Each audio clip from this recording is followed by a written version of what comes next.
মাশাআল্লাহ, আল্লাহ তাআলার কুদরত। এক গিব্বার চেয়েও ছোট, 1 আঙ্গুল 2 আঙ্গুল একটা কাঁঠাল। এটার ভিতরে কাঁঠালের রোয়া হবে এটা আমি ভাবতেও পারি নাই, কিন্তু মাশাআল্লাহ রোয়া হয়েছে।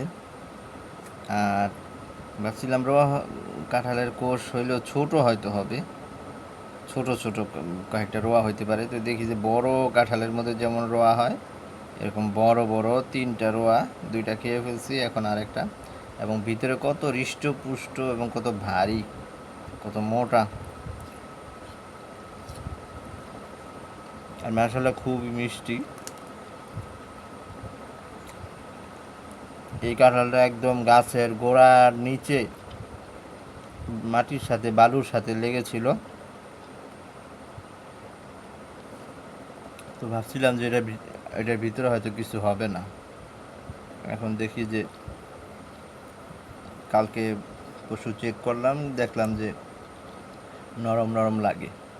তো উঠানের মধ্যে 2 দিন ফেলে রাখলাম এমনি, ভাবছি ভিতরে কিছু নাই, দেখতে সুন্দর ছোট্ট একটা কাঁঠাল।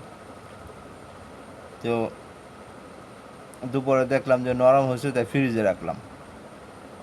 ফ্রিজে রাখা তো কালকে রাত্রে যে ভাত রান্না করছিলাম, তো দুপুরে এখন খাইতে গিয়ে দেখি যে ভাতগুলো নষ্ট হয়ে গেছে। তরকারি গরম করতে দিছি, এদিক দিয়ে দিই যে ভাত নষ্ট হয়ে, পরে সাথে সাথে তরকারি গরমের চুলা বন্ধ করলাম। পরে কি খাবো, ডিম সিদ্ধ ছিল, ডিম সিদ্ধ খাইলাম। আর কি খাবো ভাবতেছি, পরে ভাবলাম যে ফ্রিজ থেকে এই ছোট্ট কাঁঠালটা বের করে চেক করে দেখি যে এটার ভিতরে কিছু আছে কি না। আর যদি হয়তো খাবো, আর যদি না থাকে তাহলে টুস বিস্কুট খাবো। তো আলহামদুলিল্লাহ 3 পিস রোয়া তো পাইলাম এত ছোট্ট কাঁঠালে। আলহামদুলিল্লাহ, অনেক অনেক শুক্রিয়া। কাঁঠালের মোটাটা আমার 1 আঙ্গুলের চেয়েও একটু ছোট। এই দিকটা কয়রা খাওয়ার মতো ছিল, ছোট্ট একটা কাঁঠাল। 3টা রোয়া এত বড় হবে আমি কল্পনাও করতে পারিনি। আলহামদুলিল্লাহ, আলফু হামদিন ওয়া শুকরিন লিল্লাহ। আল্লাহ দরবারে হাজার হাজার শুক্রিয়া যে এত ছোট্ট একটা কাঁঠাল আল্লাহ আমাকে 3টি রোয়া খাওয়াইলেন এই ক্ষুধার্তের সময়। আল্লাহ দরবারে হাজার হাজার শুক্রিয়া।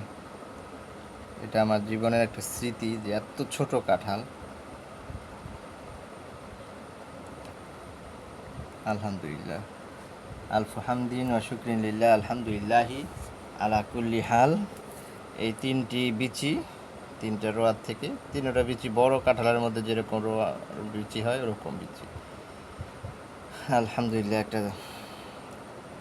অনেক বড় নিয়ামত আল্লাহর।